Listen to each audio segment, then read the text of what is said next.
nom est Élie Bergeron. Je suis donc la personne en charge de tout ce qui est mobilisation et développement au Gris-Mauricie, Centre du Québec. Explique-nous, quelle est la mission de l'organisme pour lequel vous travaillez?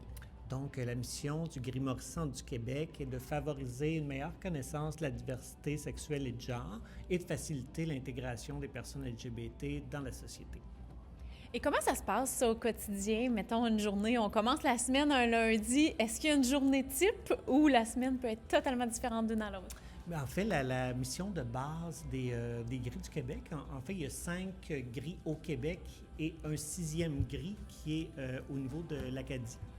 Et puis, juste pour énumérer les gris du Québec, il y a le gris Montréal, le gris Québec, le gris Chaudière-Appalaches, le gris Estrie, et puis il y a nous, le gris Mauricie Centre du Québec.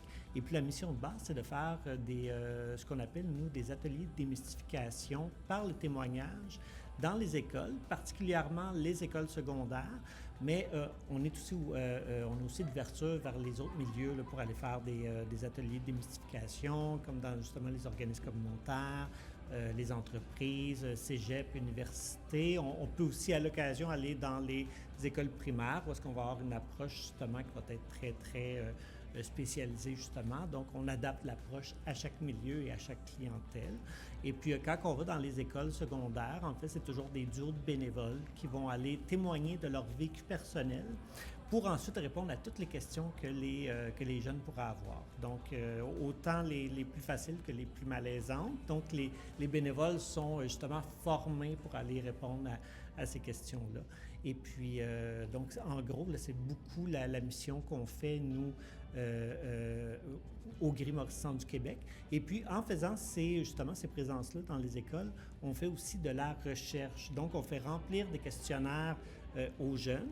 Donc, c'est des questionnaires qui vont répondre à une série de questions avant et après, justement, la présence des bénévoles. Et puis, le but est justement de mesurer le niveau d'aise des jeunes face à tout ce qui est enjeu LGBT. Et puis, justement, on a eu un rapport de recherche qui est sorti en janvier dernier. Et puis, bien, c'est là, justement, qu'on a vu un recul, justement, là, au niveau du confort et de l'aise des gens, justement, avec tout ce qui est enjeu LGBT. Notre but est de faire de la sensibilisation à la clientèle, en fait, à tout le monde. Donc, c'est de sensibiliser autant l'entourage, mais aussi pour en créer justement, des alliés, en faire des meilleurs alliés, et puis créer des entourages justement sécuritaires et puis peut-être confortables, que je pourrais dire aussi, pour les jeunes aussi, qui pourraient être de la diversité sexuelle du genre. Qu'est-ce qui vous passionne, vous, personnellement, dans ce métier-là?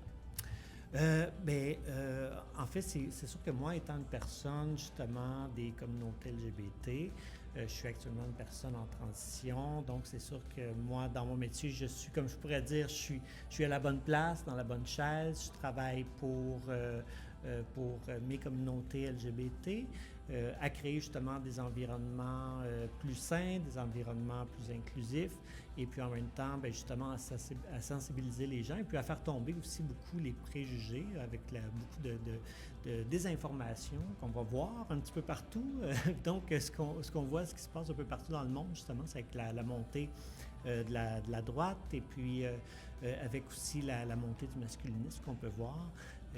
Donc, on voit sur les réseaux sociaux que souvent, bien, de l'information, il y en a de la bonne, mais il y en a aussi que c'est ça. Donc, il faut se vérifier, il faut aller justement, et puis donc, c'est important de parler justement avec les gens pour que les gens puissent mettre un visage justement sur les gens des communautés, et puis en même temps qu'ils peuvent aussi écouter ce qu'ils ont à dire. Donc et puis donc, c'est ce que j'aime de mon métier, en fait, c'est de créer cette ouverture-là à ce que je pourrais dire un monde meilleur et plus inclusif pour tous.